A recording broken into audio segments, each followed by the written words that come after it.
क्या सपे में कोई प्रोग्राम होने वाला है जो सपाई को इतनी अच्छे से सजा रहे हैं? वैसे होली और सारे फेस्टिवल तो ख़त्म हो गई, परंतु अब होने वाला है जो मैं नहीं देख पाऊँगा क्योंकि मैं जा रहा हूँ राजस्थान। जी हाँ, अक्सर मैं जाया करता था रात को 8:30 बजे राजस्थान की तरफ, वो भी बस में। हमारा नया रूट क्या होने वाला है और क्या क्या एडवेंचर करने वाले हैं वो इस वीडियो में आपको देखने को मिल जाएगा। तो अभी मैं और भैया जा रहे हैं आगरा कट की तरफ, जहाँ से हमें मिलने वाली है बस। परंतु इस सुनसान रोड पे कोई भी आगरा कट नहीं देखने को मिल रहा मेरे को।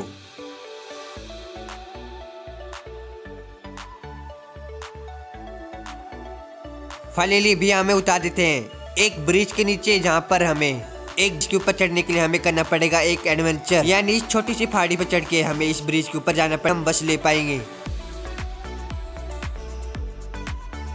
तो क्या था, बिना सोचे समझे हम लोग चढ़ने लग जाते इस पहाड़ी के ऊपर, और ऊपर चढ़ते चढ़ते हमारी इतनी बुरी हालत हो जाती है कि लोग हमें देख देख के हंस के जा रहे थे। यार पर मैं तो बहुत ज्यादा स्ट्रॉन्ग था, तो मेरी ताकत कहाँ चली गई। ऊपर से मैं घर से पपीता शेक भी पी के था, वो पपीता शेक चला कहाँ गया।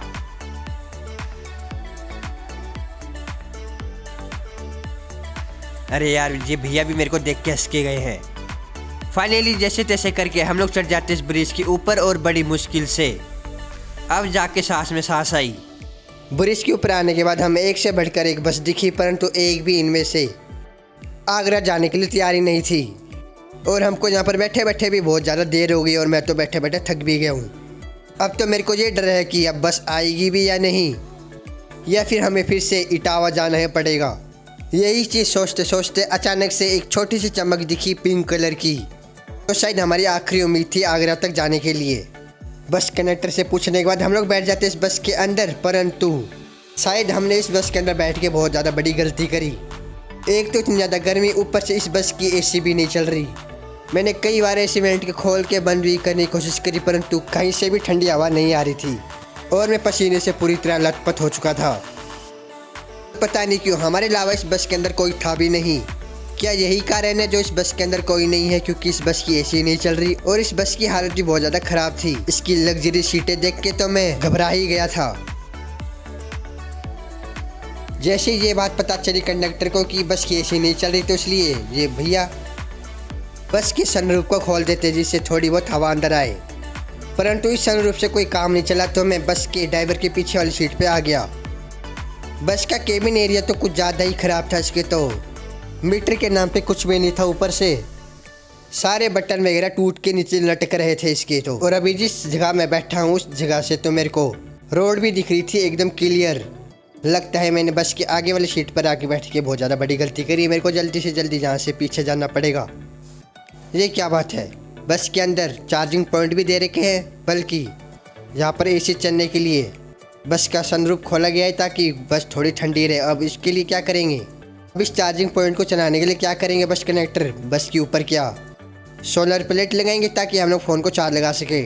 अब ये नहीं पता कि देखिए यार कैसे लगा रहे थे। फाइनली कुछ देर बाद हम लोग पहुंच जाते हैं आगरा, जहाँ पर होती है बड़ी बड़ी बिल्डिंग, और फाइनली हम लोग उतर जाते हैं बस से नीचे और निकल पड़ते हैं रेलवे स्टेशन की तरफ, जो यहाँ से कुछ ही दूर मीटर दूर था। रास्ते में हमें देखने को मिली बाइकों की मॉडिफिकेशन की दुकानें, जहाँ पर बुलेट्स को किया जा रहा था मॉडिफिकेशन। मैंने इतने बड़े बड़े एग्जॉस्ट कभी भी नहीं देखे थे आज तक। इस रास्ते में जहाँ तक नजर जाए वहाँ पर एक से बढ़कर एक मॉडिफिकेशन की दुकानें हैं। क्या यहाँ पर कारों की भी मॉडिफिकेशन होती है? अगर हाँ तो हम लोग हमारी गाड़ी को भी लेके आए नेक्स्ट टाइम आगरा, जहाँ पर इतने ज्यादा बड़े बड़े एग्जॉस्ट थे कि कोई हद ही नहीं। वैसे ये एग्जॉस्ट भी बहुत ज्यादा महंगे आते होंगे। इस रास्ते में हम लोग अकेले ही नहीं चल रहे थे, हमारे साथ बंदर भी चल रहे थे हमें रेलवे स्टेशन का रास्ता दिखाने के लिए। क्या जब ये बिल्डिंग बन रही थी क्या ये भूल गए थे कि इस दीवार को थोड़ी छोटी भी बनाई जा सकती थी? क्योंकि इतनी ज्यादा बड़ी बिल्डिंग को देखने के लिए मेरे को पूरी गर्दन को ऊपर करना पड़ रहा था। हम पता नहीं किस गली में घुस चुके हैं, यहाँ पर कुछ भी नहीं है आसपास। फाइनली चलते चलते हम लोग पहुंच जाते हैं रेलवे स्टेशन की मेन सर्किल पर, जहाँ से मुझे कुछ अजीब सा देखने को मिलता है। क्या ये लाल किला ही है जो आगरा में भी है? दूर से देखने से तो यही लग रहा है मेरे को,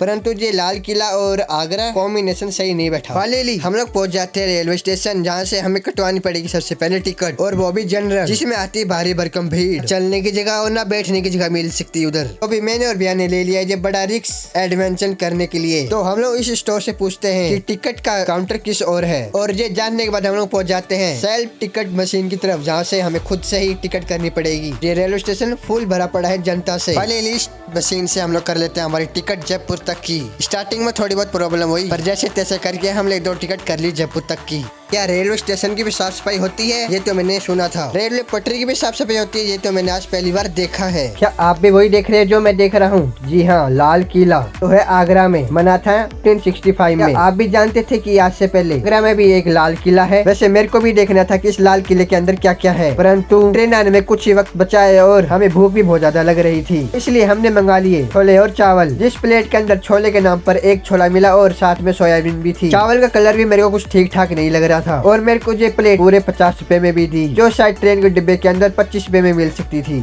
इस वक्त मैं हूँ साबरमती एक्सप्रेस ट्रेन में, जो मुझे आगरा से जयपुर लेके जाने वाली है। और इस वक्त मैं खड़ा हूँ आगरा फ्रंट के रेलवे स्टेशन में, और मैं बैठ जाता हूँ ट्रेन के अंदर फटाफट, क्योंकि जनरल डब्बा है और यहाँ पर सीट मिलना मुश्किल नहीं नामुमकिन होता है। जैसे तैसे कर मैं बैठ जाता हूँ सबसे ऊपर वाले सीट के ऊपर, और यहाँ पर मेरे को देखने को मिलता है फैन के ऊपर लोगों ने अपने जूते रखे हुए हैं। एक तो वैसे ही जनरल ट्रेन के डब्बे की खुशबू बहुत अजीब होती है, ऊपर से लोगों ने फैन के ऊपर जूते रख दिए हैं। ट्रेन तो चकाचक भरी होती है, जहाँ पर पैर रखने की जगह भी नहीं थी, परंतु जनरल डब्बे का अलग ही मजा है, जहाँ पर खाने पीने की चीजें हर 5-5 मिनट में आती रहती है। और उसी वक्त भैया मेरे को ट्रेन की स्पीड दिखाते हैं, जो होती है 130 की, और इसी रफ्तार के बीच में मैं कर रहा था अपने वीडियो को अपलोड, जो थी पूरी 106 MB की। और कुछ देर में हमारा स्टेशन भी आने वाला है, इसलिए मैं उतर जाता हूँ अपने सीट से नीचे और आ जाता हूँ गेट के पास में। क्या मेरी वीडियो अपलोड हुई होगी? ये तो मेरे को उतरने के बाद ही पता चलेगा। वीडियो अपलोड हो जाने के बाद हम लोग निकल जाते हैं इस रेलवे स्टेशन से बाहर, क्योंकि अब यहाँ से मेरे को पकड़नी है जयपुर से लेके झुंझुनू तक के लिए बस, और हमारे पास झुंझुनू तक जाने के लिए हो गए हैं पैसे खत्म, तो इसलिए जयपुर से लेके झुंझुनू तक मैं लेके जा रहा हूँ ई रिक्शा को। जिस हिसाब से मैं ई रिक्शा में बैठा हूँ आगे वाली सीट पर, मुझे तो ऐसे लग रहा है कि मैं ही चला रहा ई रिक्शा। और फाइनली हम लोग पहुंच जाते हैं सिंधी कैंप, और जहाँ से हम लोग स्पीड से भागने लग जाते हैं, क्योंकि झुंझुनू जाने के लिए एक बस निकलने वाली थी, उससे पहले हम लोग बैठ गए इस बस के अंदर। बहुत तो अच्छा हुआ हम लोग सही टाइम पे पहुंच गए, वरना आधे घंटा और वेट करना पड़ता हमें दूसरी बस के लिए। तो ये था मेरा सफर से आगरा, आगरा से जयपुर, अब जयपुर से झुंझुनू तक का सफर। आपको वीडियो कैसे लगी कमेंट करके जरूर बताएं।